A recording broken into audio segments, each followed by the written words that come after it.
Mesdames et messieurs, bonjour et bienvenue à la revue de la presse en Afrique, un peu plus dans le monde, sur votre chaîne de télévision panafricaine Afrique Média. En Algérie, El Watan fait la une patte, l'Echem. Inondations, routes coupées et panique chez la population. Le journal révèle qu'une pluie diluvienne s'abat maintenant sur 53 communes de Wilaya de Tlechem. Le Wali a lancé un appel à la population pour éviter tout déclenchement sauf nécessité absolue. Pour plus de détails, lisez le quotidien El Watan. Le Maroc engagé dans la préservation des tonidés de l'Atlantique. C'est à la une d'aujourd'hui le Maroc. Le Maroc est conscient des enjeux de la régulation et de la gestion responsable des tonidés de l'Atlantique.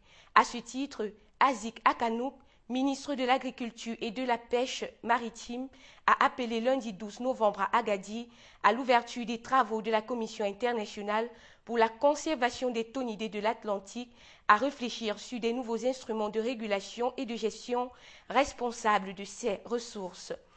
Au Burkina Faso, le pays titre route Ihougouia-Ihoué, frontière du Mali, les travaux de bitumage lancés. Le journal écrit que Ihougouia-Ihoué, frontière du Mali, un tronçon long de 63 km, connaîtra enfin le goudron.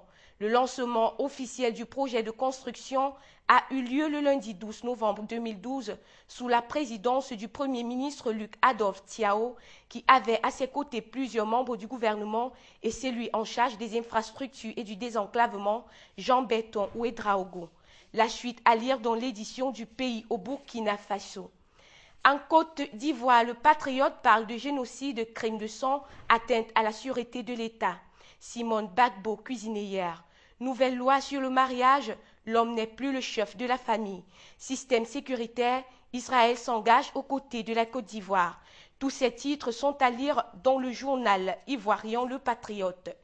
Joël Aïvo dénonce la servitude volontaire des Béninois.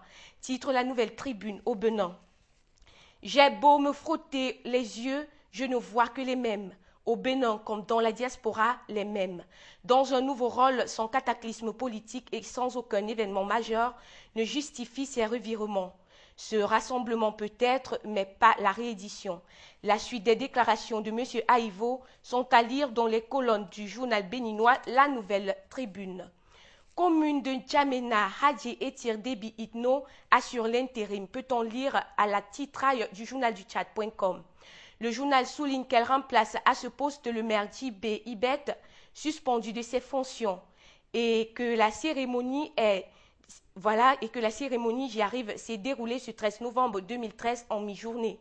Le journal tchadien dit également que le délégué du gouvernement auprès de la commune de N'Djamena, M. Issa Adjidé, installé provisoirement hier en mi-journée, M. Hadji Edir Itno, premier adjoint du maire de la ville de N'Djamena. La suite de cette affaire à lire dans le journal du Tchad.com. Partons au Cameroun ce mercredi matin. Le journal Mutation s'intéresse à la mise en place du Conseil constitutionnel. Assemblée nationale, Paul Biya se souvient du Conseil constitutionnel, titre le journal sur sa une. Mutation précise qu'après 16 ans d'attente, le gouvernement a déposé hier mardi 2 projets de loi sur cette instance. Le journal rappelle que dans leur message de félicitations après l'élection présidentielle de 2011, la France et l'Union européenne avaient déjà invité le chef de l'État à mettre en place cette institution. Toujours dans Mutation ce matin, commémoration Jean-Irène Biya ressuscité dans son village. La défunte première dame vient d'être célébrée au cours d'une messe aux morts à Momengombo.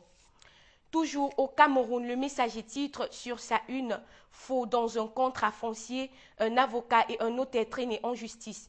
Le journal indique que l'ancien conservateur foncier du Vouri est également cité complice par la communauté Yosoki Bakoko. Domaine maritime de l'État, les ministres et directeurs généraux menacés de déguerpissement à Kribi, signale le Messager.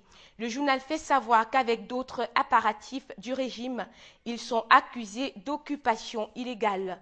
Le journal de la conférence épiscopale nationale du Cameroun, j'y arrive, l'effort camerounais parle ce matin de trafic dans les hôpitaux.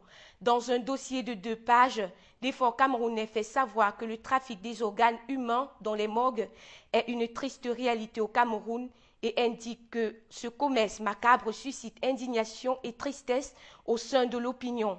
Le journal s'interroge enfin, le journal s'interroge à qui profite ce trafic d'organes humains, à lire aussi l'effort camerounais, le message du peuple de Dieu à l'issue du synode d'octobre 2012 à Rome.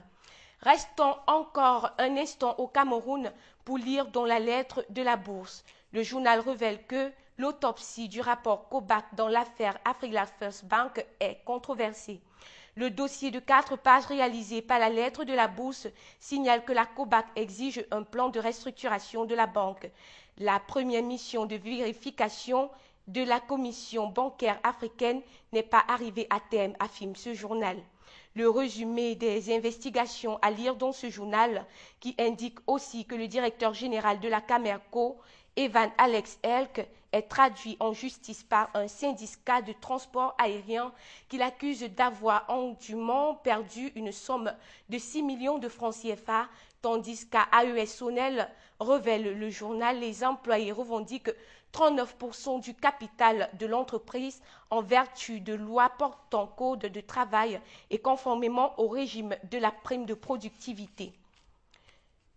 Contribution citoyenne pour financer le budget 2013 à la une du journal de Bangui.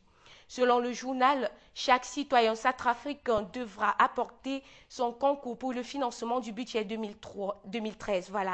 Le journal révèle que dès l'exercice budgétaire 2013, les Centrafricains vont participer de façon directe au fonctionnement de l'État à travers le concept de la contribution citoyenne. Les détails sont en lire dans les colonnes du journal de Bangui.com, édition de ce matin. À la une de Gabon libre, les dictateurs et nous, le Gabon, commence le dernier meilleur ami du Royaume-Uni. Selon le journal, après une rapide visite en Arabie Saoudite, il semble désormais clair que le gouvernement britannique de David Cameron est déterminé à ne pas laisser une petite chose comme la dictature, la corruption ou la violation des droits humains de l'emporter face aux affaires. Le journal souligne que maintenant, le Royaume-Uni fait la cour par le président du Gabon, au président du Gabon, Ali Bongo Ondimba, tout droit vers le chemin qui mène au champ de pétrole. Dans les îles Midi, Madagascar met à la une de sa dernière livraison Patrick Zarariaka, placé en garde à vue.